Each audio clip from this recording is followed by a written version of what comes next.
Lep pozdrav vsem navijačem slovenske reprezentance, tistim, ki ste to že zelo dolgo časa in seveda tudi tistim, ki ste to šele postali. Moje ime je Matej, to pa je analiza včerajšnjega srečanja, po katerem mi bo verjetno zopet zmanjkovalo besed, presežnikov, pridevnikov, s katerim bi lahko opisal sinočni večer in emocije, ki so mene in verjetno vse vas prežemale ob spremljanju te še ene v vrsti izjemnih predstav slovenske reprezentance na tem Eurobasketu. Tokrat žal podcast zopet samo z mojo udeležbo. Blaž se bo seveda vrnil že v naslednji epizodi, že v napovedniku velikega finala in potem seveda v reakcijah po velikem finalu. Te epizode pa sem se lotil tako pozno, namreč po vseh seveda debatah in pogovorih, takoj po koncu tekme, najprej seveda z družino, potem sosedi, prijatelji, znanci, kolegi preko 10 različnih komunikacijskih naprav in programov. In potem seveda, ko sem se usedel za računalnik, zbral misli in reakcije, malce prebrskal po odzivih, reakcijah na spletu, je bila na koncu ura že tako pozna, da sedaj, ko se lotevam tega podcasta, kazalec že šteje oziroma digitalne številke že kažejo 1 uro zjutraj in zato seveda nažalost le moj vtis in moja analiza, vendar kot sem obljubil, Blaž se vrne že v naslednji epizodi, na to po koncu Eurobasketa z vrsto različnih sogovornikov obljubim. Zdaj pa se kar posvetimo tej fantastični predstavi slovenske reprezentance, ki na tem Eurobasketu res piše eno izmed najlepših pravljic v zgodovini samostojne Slovenije.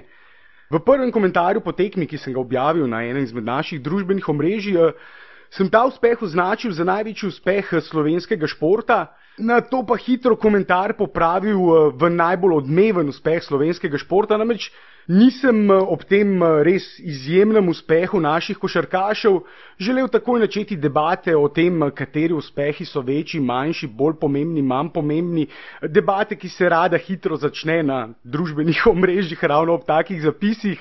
Vendar menim, da ni nobenega dvoma, da gre vsekakor za najbolj odmeven uspeh slovenskega športa, namreč Eurobasket oziroma Evropsko prvenstvo v košarki letošnji poteka že 40-tič, torej gre za jubilejno izvedbo Eurobasketa, je vsekakor eden izmed najbolj prestižnih in tudi zahtevnih turnirjev v moštvenih športih.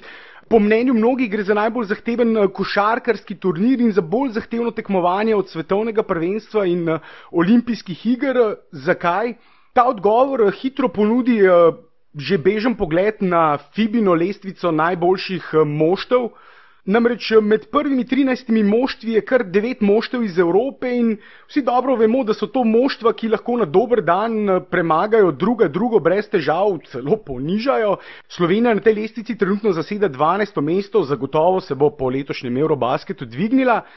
Toda za njo je recimo na 13. mestu Grčija, pred nami je eno mesto Hrvaška, nato Avstralija, Rusija, Turčija, Brazilija, Argentina, Litva, Francija, Srbija, Španija in Združene države Amerike. In seveda 12. Slovenija je danes povsem ponižala drugo Španijo, premagala z velikih neverjetnih 20 točk, nekaj, česar se ni upal nihče napovedati, tudi jaz ne. Tako visoke zmage mislim, da ni nihče pričakoval, predvsem tako prepričljive zmage in tako nemočnih branilcev naslova, neporaženih Špancev, katerih niz neporaženosti traja že vse tam od Eurobasketa 2015 naprej in so bili na tem Eurobasketu seveda tudi skupaj z nami edina neporažena ekipa. Vendar, da se vrnem na poanto o težavnosti tega Eurobasket turnirja, z izjemo seveda Združenih držav Amerike in pred leti ne več Argentine in Brazilije, sedaj v zadnjih letih se dviga tudi Avstralija. Eurobasket nedvomno sodi med tiste bolj odmevne svetovne športne turnirje in pozornost uživa tudi v Ameriki, na drugi strani Atlantika, v Aziji, prenašajo tudi v nekaterih afriških državah. Vsekakor gre za športni dogodek, ki ima svoje gledalce tudi na drugih kontinentih, recimo v Združenih državah Amerike. Ta dogodek prenaša medijska hiša ESPN na enem izmed svojih televizijskih programov. In zato seveda tudi reakcije na družbenih omrežjih po tem srečanju Španci niso izostale.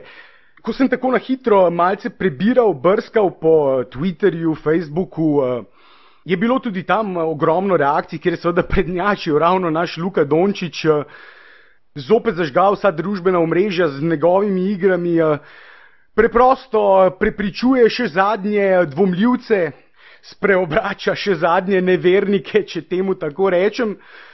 In prav mogoče bo na koncu končal tudi on, poleg Gorana Dragića, v idealni peterki turnirja. Goran Dragić, ki je v ekstazi, v neizmernem veselju, po samem koncu tekme izjavil, da on ostaja v reprezentanci. Kljub temu, da je med samim turnirjem, pred samim turnirjem večkrat povedal, da je to zanj zadnjič, si je, kot kaže, premislil, dejal, če ostaja Igor, ostajam tudi jaz. Seveda gre za izjavo, ki jo morda ravno v tej neizmerni ekstazi ne moremo jemati povsem resno, vendar tudi potem, ko je to izjavo pojasnil nekaterim slovenskim novinarjem, je dejal, da sedaj ni čas za dokončne ocene, spremenil malce zgodbo, ni več dejal, ja, tako kot do sedaj, to je zadnji turnir zame. In kar me je vedno zabavalo, po vsaki Goranovi izjavi, da končuje, da je to njegov zadnji reprezentančni turnir, se je najprej oglasil Zoki, Zoran Dragić, njegov brat, ki je dejal, bom poskušal še vedno prepričati brata, to je večkrat izjavil, takoj za Goranovo izjavo, da ne bo več igral. Sedaj, včeraj se je poglasil še Zoranov oče in tudi on dejal, da meni, da vendarle morda to ni še zadnji turnir za Gorana. In seveda to upamo tudi vsi navijači slovenske košarkarske reprezentance, vsi Slovenci pravzaprav. In morda bo Goran na naslednjem turnirju že stopil v tisto sekundarno vlogo in seveda ne bo moral biti več tisti glavni vlečni konj reprezentance, kar je bil v zadnjih, recimo temu 5-6 letih. In morda je tudi to botrovalo tej Goranovi napovedani upokojitvi. Na drugi strani pa ravno dejstvo, da je uvidel, da mu morda ne bo več potrebno biti tisti glavni in edini vlečni konj reprezentance, da se lahko zanese na svoje soigralce, ne samo na Luko Dončića, ne samo na Antonija Randolfa. To tekmo proti Španiji je zmagala celotna reprezentanca Slovenije. V tej tekmi so blesteli vsi igralci, tudi zelo kritizirana Dimec in Zagorac sta dodala izjemno pomemben delež in to v prelomnih trenutkih odlično odigrala v tistih minutah, ki sta jih prebila na parketu.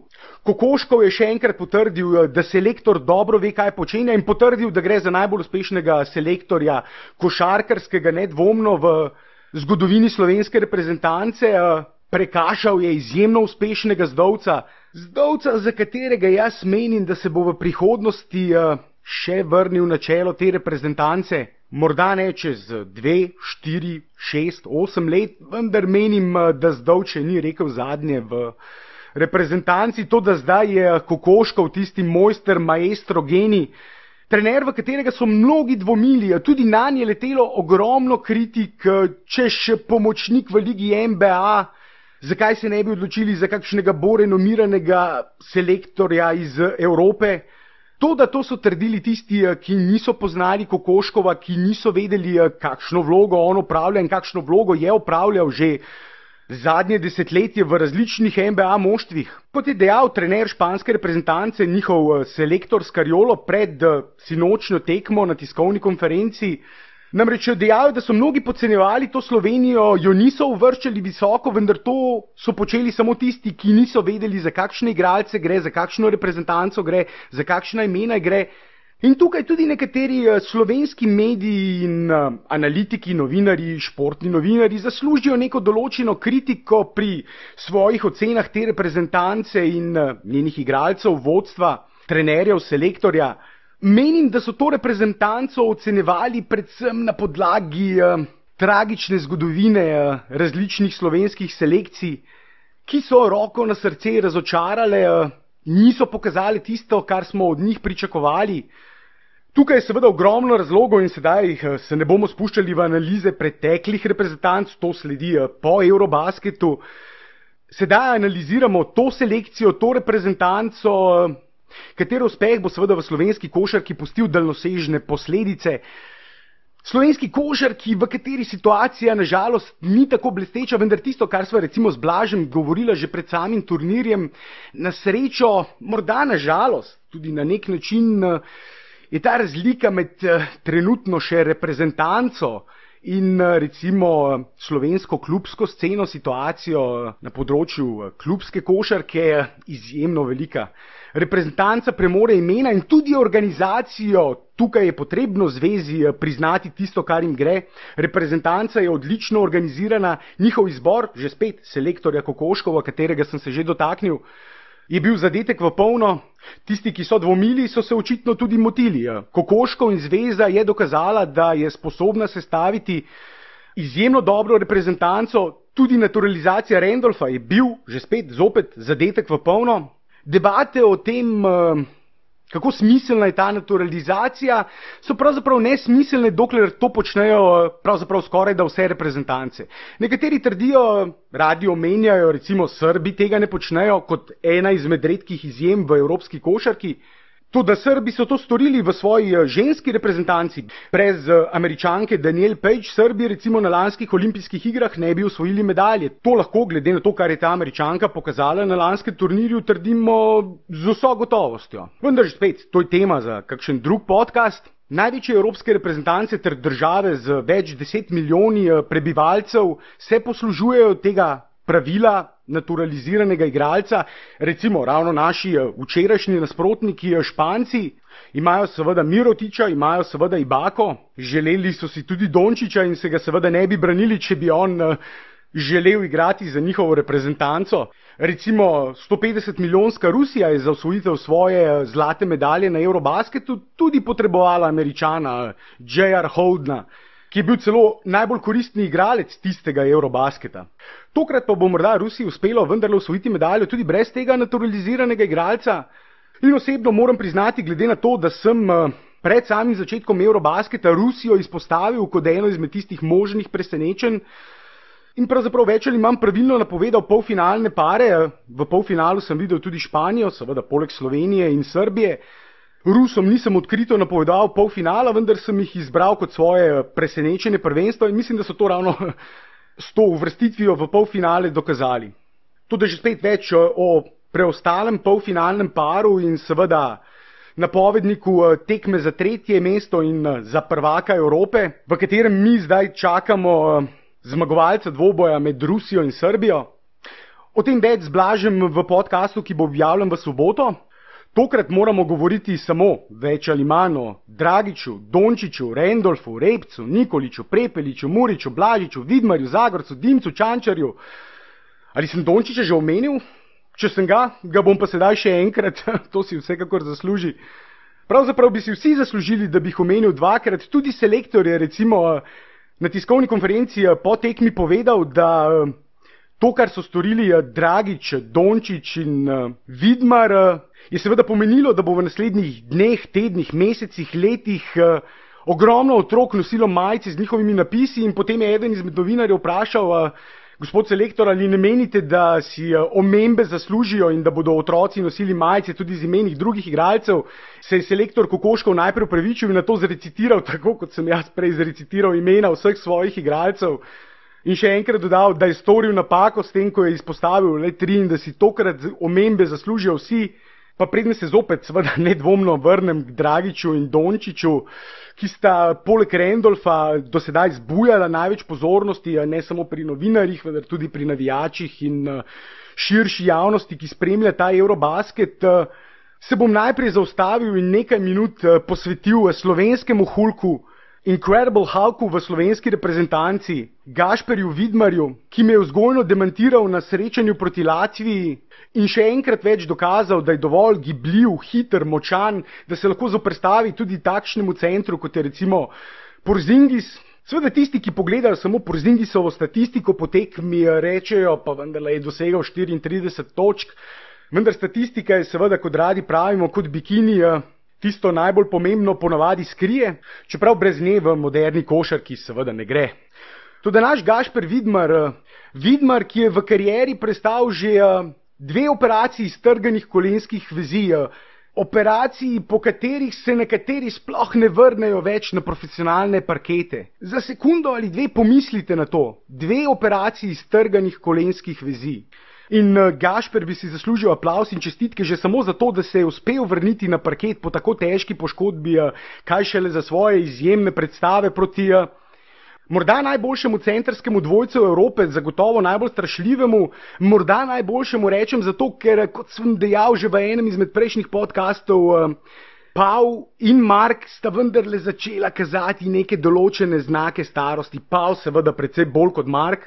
Po tistem prvem delu prvenstva sem pričakoval, da bo tudi v drugem delu zopet Pau dvignil nivo svoje igre in v mnogih pogledih je 37-letna legenda evropske košarke, najboljši strelec Eurobasketov vseh časov, pravzaprav nadaljeval na nek način tam, kjer je končal na Eurobasketu 2015, ko je bil najbolj koristen igralec tistega Eurobasketa pri 35 letih. Vendar njegova starost, še posebej v obrambi pick and rolla predvsem, se je kazala tudi pri Marku. Na drugi strani pa tudi njihovi mlajši centri, kot je recimo dobri prijatelj Luke Dončića, Willi Hernan Gomez, morda celo njegov bodoči soigralec v New Yorku. Te centri niso najboljši v obrambi pick and rolla in tam je odlično naša reprezentanca napadala te njihove visoke igralce. Čeprav tokrat je seveda odločil tudi neverjeten met za 3 Slovenije. Pravzaprav je bila Slovenija nevarna iz vseh položajev, z trojkami odlično razširila prostor in zato, ko se jim je odprlo nekaj več prostora, začela igrati pod koš, začela igrati pick and roll, Goran Dragić in Luka Dončić. In tukaj se bom moral vrniti na tisto zgodbo, ki sem jo že načel, zakaj bo morda se Goran sedaj premislil. Tudi ostanimo še za kanček pri našemu Halku, našemu Hulku Vidmarju, ki se je na tem prvenstvu pravzaprav zasidril v raketi podobročen kot tisti poveljnik slovenske obrambe. Tisto, kar sva z Blažem govorila o komunikaciji v raketi. Kako pomembna je komunikacija v obrambi, kako pomembne so tiste pravočasne rotacije. To vlogo je sedaj odlično prevzel Vidmar, ki je preprosto predstavljal strah in trepet za nasprotne, za njihove branilce in centre, za njihova krila, pravzaprav za vse njihove igralce. Vsakemu je znal nameniti kakšno blokado, če je potrebno, ukrasti kakšno žogo, v pravem trenutku na drugi strani v napadu navdušiti s pravo podajo, z osvojenim skokom v napadu, z zaključitvijo pick and rolla, ki ga zdim že skozi celoten turnir odlično igrata Dragić in Dončić. Brez Gašperja Vidmarja tega uspeha ne bi bilo. Brez številnih igralcev te reprezentance uspeha ne bi bilo. Namreč ta reprezentanca je našla tisto prepotrebno kemijo, ki je v določeni meri seveda manjkala prejšnjim selekcijam, v katerih morda tudi ne samo kemija med igralci, vendar kemija med trenerjem in igralci ni bila na tako visokem nivoju, oziroma igralci in trenerji niso bili na isti valovni dolžini, niso imeli povsem istih pogledov na igro. Sedaj vsi, vodstvo, trenerji, selektor, igralci dihajo skupaj, gledajo v isto smer, imajo iste cilje, iste poglede, isto košarkarsko filozofijo in potrebno je najti to sozvočje. In to sozvočje je naša reprezentanca nedvomno našla. Kot bi rekli Američani, they're clicking on all cylinders. Ko imam Blaža zraven, je ponovadi on tisti, ki najde dobre in primerne slovenske pregovore, zato se tokrat opravičujem za morda kakšen angleški pregovor več. Toda tudi ta ameriški pristop, ameriški optimizem Kokoškova in Dragića, seveda, ki sta svoje košarkarsko znanje vendarle pilila v Združenih državah Amerike. Goran se je tistih najpomembnejših stvari začel učiti v Feniksu, pod Nešem, tudi pod Kokoškovim, o tem smo seveda v našem podcastu že ogromno govorili. In seveda tudi Kokoškov je v Združene države Amerike odšel in tam pravzaprav začel iz tiste najnižje stopničke in samo z dobrim, pridnim, trdim delom in seveda talentom je korak za korakom napredoval do položaja glavnega ofenzivnega koordinatorja oziroma prvega pomočnika trenerja Utah Jazzov, Queena. To vlogo je pa predtem upravljal tudi že v nekaterih drugih NBA moštvih in Kokoškovu bomo nedvomno peli še ogromno hvalospevov. Ta njegova sedaj že pregovorna mirnost, če se poslužim tistega včasih neokusnega stereotipiziranja in uporabni izraz, recimo tista slovenska oziroma pregovorna slovenska mirnost, nekaj tega ima, vendarle ponavadi so mnogi balkanski trenerji, tukaj seveda takoj pomislim na Obradovića, najboljšega trenerja Evrope še vedno v tem trenutku, zaradi tega mirnost ne pomeni nujno odličnega trenerja. Dva najbolj divja, dva trenerja, ki znata na klopi najbolj noreti, sta morda celo najboljša trenerja na obeh straneh Atlantika. Greg Popović v ligi NBA in seveda Obradović v Evropi. In tudi naš prejšnji selektor Zdovc je bil bolj pristaš te balkanske šole, ki seveda sledi tudi Obradović in ki jo je do potankosti obvladal seveda Ivković, legendarni Ivković. Morda bi moral pred vsemi temi imeni vedno uporabiti pridevnik legendarni. Gre seveda vse za legende in mislim, da bo nekaj teh legend premogla tudi naša slovenska reprezentanca, tudi sedanja postava slovenske reprezentance. Pravzaprav jih je slovenska košarka v preteklosti že premogla in z Luko Dončićem ne vem, kaj je v vodi, da se znotraj naših meja rojevajo taki talenti. Vendar to, da se dva taka igralca, kot sta Goran Dragić in Luka Dončić, da seveda ne omenjam kopice odličnih, izjemnih evropskih igralcev, ki so tam od leta 1991 naprej nadeli dres slovenske reprezentance, tam od Lakovića, Nahbarja, Bečirovića, Alibegovića, Nesterovića, Smodiša, Bresca, Horvata, Jagodnika, Slokarja, obeh Danevov, no ja, od leta 1991 naprej seveda samo en Danev, Gorenca, Tuška, Lorbka, ki je tudi za reprezentanco žrtvoval nekaj svojih kolen. Pravzaprav se vedno bojim začeti naštevati imena, ker nedvomno prej ali slej nekoga pozabim oziroma izpustim, se ga ne spomnim v trenutku in se seveda potem tolčem po glavi, ko poslušam nazaj. Če bo Goran se seveda vrnil nazaj, odigral še en ciklus, bo po vsej verjetnosti seveda končal kot igralec z največjim številom nastopov v zgodovini slovenske reprezentance in to bi si kot najboljši igralec slovenske reprezentance vsaj še leto, dve morda ali pa morda še prej Luka Dončić stopil na velika vrata. Goran je v tem trenutku vendarle še vedno MVP tega Eurobasketa in to z razlogom. Tudi ja, zakaj Goran v evforiji po zaključeni tekmi dejal, da razmišlja o tem, da se morda še ne bi poslovil od reprezentance, da morda še ne bi zaključil z reprezentančnim udejstvovanjem? Mislim, da je odgovor preprost. Luka Dončić. Tisto, kar sem načel in se potem seveda zavrtel okoli zemlje, da sem se vrnil nazaj na to poanto, Goran v zadnjih 5-6 letih ni imel v reprezentanci takega igralca, kot je Luka Dončić. Ni imel tudi takega igralca, kot je Anthony Randolph in ni imel tudi ostalih soigralcev, ki so v tem vmesnem času dozoreli. Namreč Goran je na svojem vrhuncu v teh tako imenovanih najboljših košarkarskih letih, recimo med 27, 30, 31 in 32, vprašanje, koliko časa bo lahko Goran zadržal še ta nivo, vsekakor upajmo še nekaj časa. Vendar v teh najboljših letih je slovenska reprezentanca šla skozi določeno prenovitev. Tisti najboljši igralci izpred 5-6 let, tiste prejšnje generacije so se začeli poslavljati in tisti mlajši prihajati v reprezentanco ravno takrat, ko je bil Goran najboljši in ko so te, ki so šele prihajali v reprezentanco, potrebovali precej več izkušenj. In zato smo lahko spremljali na prvenstvih Eurobasketu v Sloveniji, svetovnem prvenstvu v Španiji, situacije, kjer so pravzaprav celotna nasprotna moštva pokrivala samo Gorana in če nekateri ne verjamejo, da je bilo temu včasih tako, naj si samo na YouTubu pogledajo zadnjo četrtino srečanja proti Litvi v skupinskem delu svetovnega prvenstva v Španiji, v kateri lahko dejansko ustavite sliko v določenih situacijah, kjer 5 Litovcev obkroža Gorana in nihče ne gleda preostalih slovenskih igralcev na parketu. Vsi gledajo samo Gorana. In recimo v tisti četrtini je bila njihova taktika, zaustavimo Gorana, pustimo vse ostale in ta taktika se je takrat Litvancem obrestovala in zato je takrat Slovenija tudi naletela na Američane in seveda še enkrat več zaključila pot v četrtfinalu, to da to že spet so pozabljena prvenstva ob tej pozni uri. Ves čas začenjam zgodbe, v katere se ne smem preveč zaplesti in ravno zato je seveda dobro, da imam Blaža zraven, ker on me pri teh zgodbah zaustavlja. To, da sedaj ima Goran Luko Dončića, sedaj ima še enega playmakerja, kakršnega še ni imel in to je tisti ključ do igre slovenske reprezentance v napadu. Lahko bi govorili o vseh mogočih akcijah, šli v podrobnosti, razdelali, kakšne pick and rolle igramo, veliko predaj, žoge, hand-off, akcije vseh mogočih blokov, tako imenovanih screenov, pin-down, flare screenov. To so vse podrobnosti, v katere bi se morda spustil kdaj drugič in morda v kakšni videoanalizi. To, kar sem želel povedati, ključ do uspeha te reprezentance je preprost. In tukaj je Kokoškov dobro preučil, v katerih trenutkih je Goran kazal najboljšo igro. Kokoškov genij pri sestavi te reprezentance je tudi to, da je najdel odlično ravnotežje med Goranom in Luko.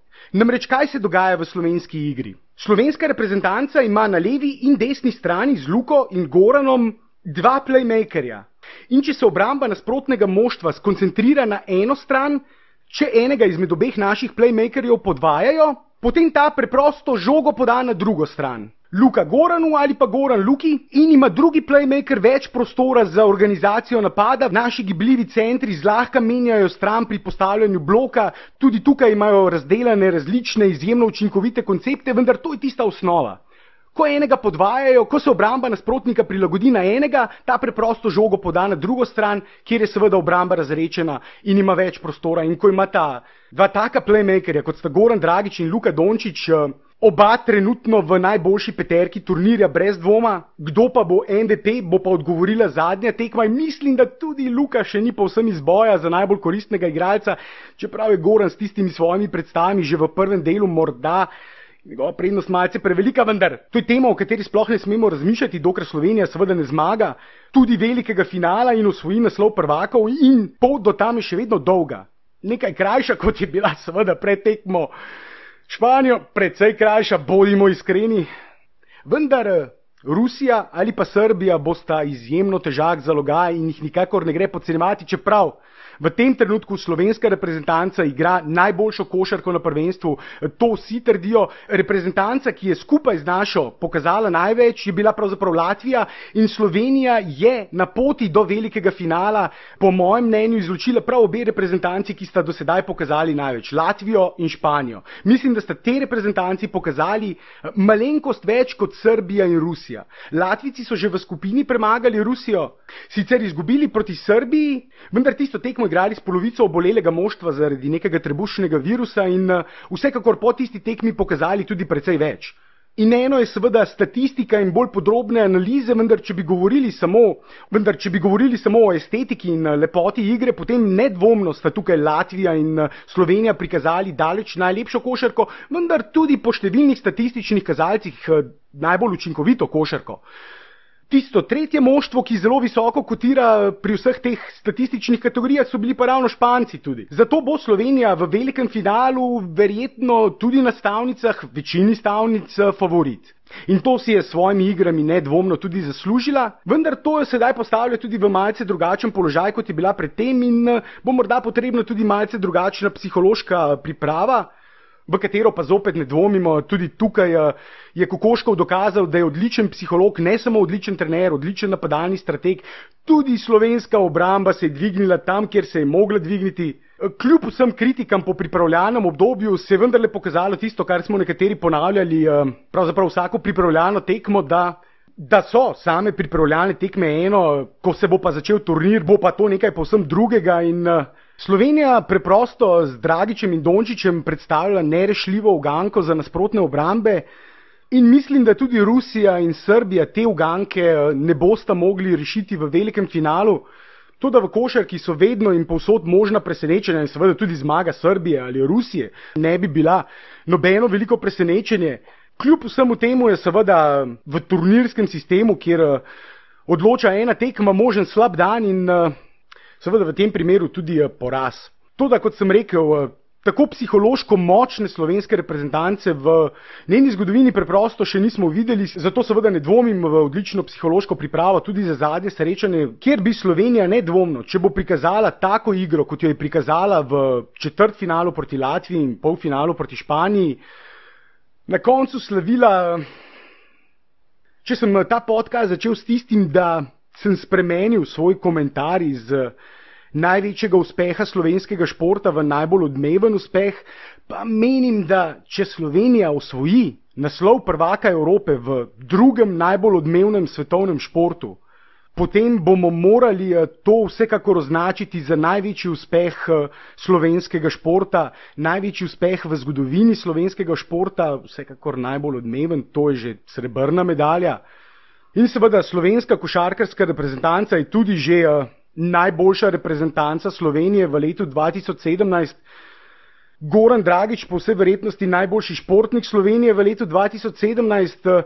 Luka Dončić pa bo morda končno le uspel osvojiti naslov za najbolj perspektivnega mladega, za najbolj nadarjenega športnika Slovenije.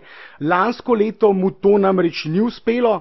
Upajmo, da je letos s svojimi igrami storil dovolj, da bo zahtevne slovenske novinarje, ki niso prepoznali talenta najbolj nadarjenega najstnika na svetu, tokrat uspel prepričati s tem, da se bo morda uvrstil v najboljšo peterko Eurobasketa. Morda zveni malce cinično in seveda ob takem uspehu reprezentance ne gre zganjati prevelikega cinizma in kritike nekaterih slovenskih novinarjev oziroma določenega dela novinarske srenje, ki rada podcenjuje košarko in je tudi pripomogla k temu, da je košarka tam iz najbolj popularnega športa tam v 90-ih, koncu 90-ih, začetku 2000-ih začela zgubljati ta primat, vendar že spet. Vendar to je neka specifična problematika, o kateri bom nedvomno še kdaj spregovoril, tudi s kakšnim drugim sogovornikom.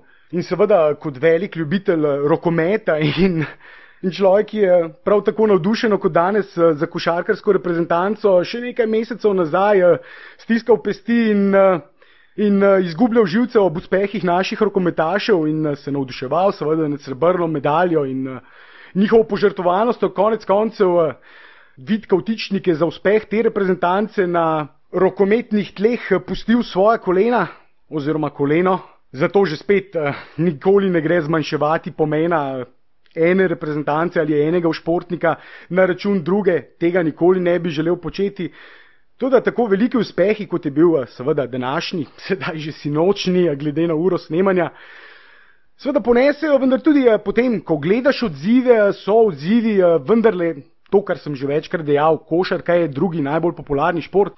Tak uspeh proti taki reprezentanci na tako težkem turnirju je vendarle nekaj posebnega, nekaj, kar mislim, da ni uspelo še nobeni selekciji in že spet. To bo tema kakšnega drugega podcasta z Blažem in morda še kakšnim drugim sogovornikom se bova usedla in bomo predebatirali o uspehih naših, seveda, košarkašev, nogometašev, rokometašev, odbojkašev, hokejistov, ne pozabimo hrabrih risov na olimpijskih igrah. Resnično je tale naša mala, včasih preprosto preveč razcepljena Slovenija nek športni fenomen.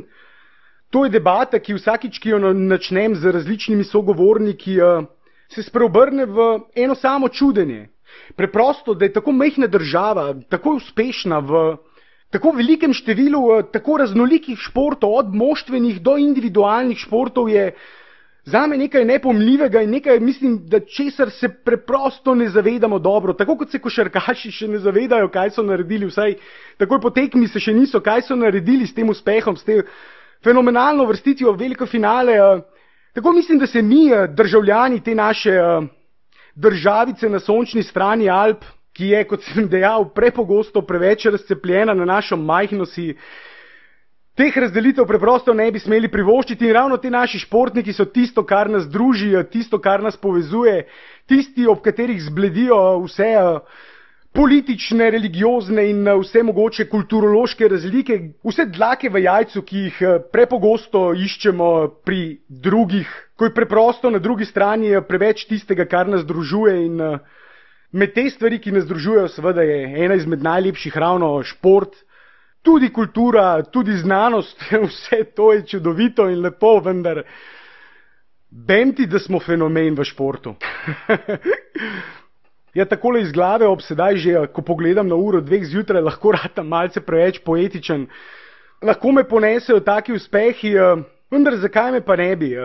Kot sem dejal, preprosto prevečkrat iščemo dlake v jajcu, ko bi morali samo uživati in morda je tudi ta celoten podcast eno samo iskanje dlake v jajcu in moje dlakocepljenje. Upam, da je kaj več od tega, upam, da ponudim koristno analizo danes, morda niti ne tako zbrano kot ponavadi in o vseh mogočih številkah, seveda tudi v nadaljnjih napovednikih. Ta dosežek je preprosto fenomenalen, je samo še en fenomen v mozaiku fenomenov slovenskega športa, v mozaiku fenomena, ki je slovenski šport. In o tem bomo v tem našem podcastu v prihodnosti seveda govorili še ogromno. Za tokrat je pa verjetno čas, da počasi zaključim, da ne bom predolg. Kot sem dejal, v soboto sledi napovednik velikega finala. za to analizo, reakcijo po tej zmagi, v kateri verjetno nisem govoril dovolj vseh tistih, ki sem jih naštel že na začetku podcasta in tistih, za katere sem dejal, da so bili pri tej zmagi nepogrešljivi in tisto, kar je Slovenija, tisto najbolj pomembno, kar je Slovenija dokazala s to zmago proti Španiji in kar je ta zmaga proti Španiji potrdila, je to, da Slovenija ima moštvo.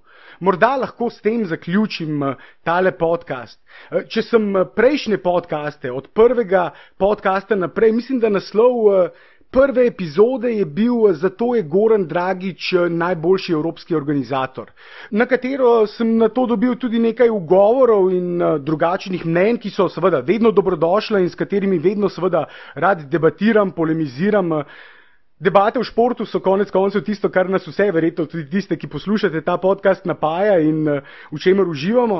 Vendar ja, Goran Dragić je dokazal tisto, kar sem trdil jaz že pred začetkom tega prvenstva, da če bo igral na takem nivoju, kot je igral lansko sezono v Miamiju, potem bo nesporno ne samo najboljši organizator prvenstva, temveč tudi najboljši igralec prvenstva.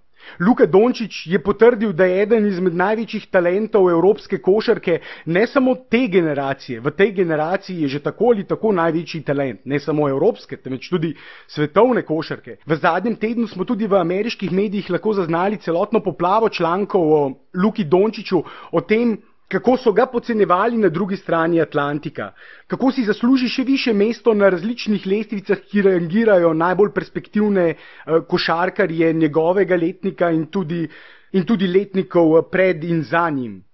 Morda se bo vendarle izkazalo, da je imel famozni Saša Dončić, oče Luke, povsem prav, ko je pred nekaj leti v enem od intervjujev dejal, da je Luka največji talent z področja nekdanje Jugoslavije vseh časov.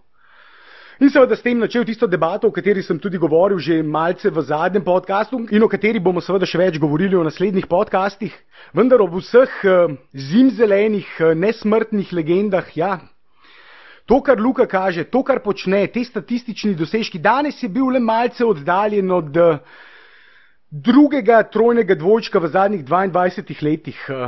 V zadnjih 22 letih je le en igralec dosegel trojni dvojček po Toniju Kukoču leta 1995, če se ne motim, in tudi o tem sem že govoril. Zato, kot sem dejal, Anthony Randolph, Tonček Radolfi, kot so ga nekateri že poimenovali, strasten, o njegovi strasti, želji in volji nihče več ne dvomi. Če pa kdo še dvomi, potem pa verjetno je to oseba, ki ni pogledala niti ene tekme slovenske reprezentance.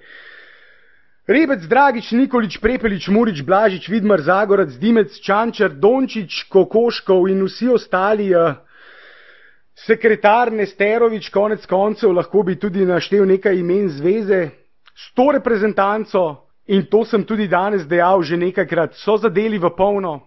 Kapo dol bi dejal nek drug selektor iz neke druge zveze. Toda tudi o tem že spet, kot sem danes dejal že nekajkrat, več v enem izmed prihodnjih podcastov. Za zdaj mislim, da mi preostane samo še, da se od vas lepo poslovim, na to pa se lotim priprave podcasta za objavo na internetu, ki mi bo tudi vzela še nekaj časa, vendar kava in adrenalin tudi sedaj ob 2:30 zjutraj še nista povsem popustila in vem, da bom jutri oziroma danes, ko se bom končno dvignil po tisti urici ali dveh spanja, ki si jih bom privoščil. Ampak vem, da ne bom edini, ki bo danes spal le uro ali dve. Vem, da so to nedvomno tudi naši košarkaši, vem, da so to nedvomno tudi navijači v Turčiji, glasni, čudoviti navijači. Vsi in vsem seveda želim še naprej lep dan, lep večer, lahko noč, odvisno od tega seveda, kdaj poslušate ta podcast. In v soboto se zopet slišimo, do takrat pa upam, da boste ob teh čudovitih predstavah naših športnikov morda za trenutek ali dva pozabili tudi na kakšne vsakodnevne težave, ki nas seveda vse rade tarejo od časa do časa. Zato lep pozdrav, čau, adijo, živjo, servus, se slišimo, se vidimo v soboto zopet, živjo.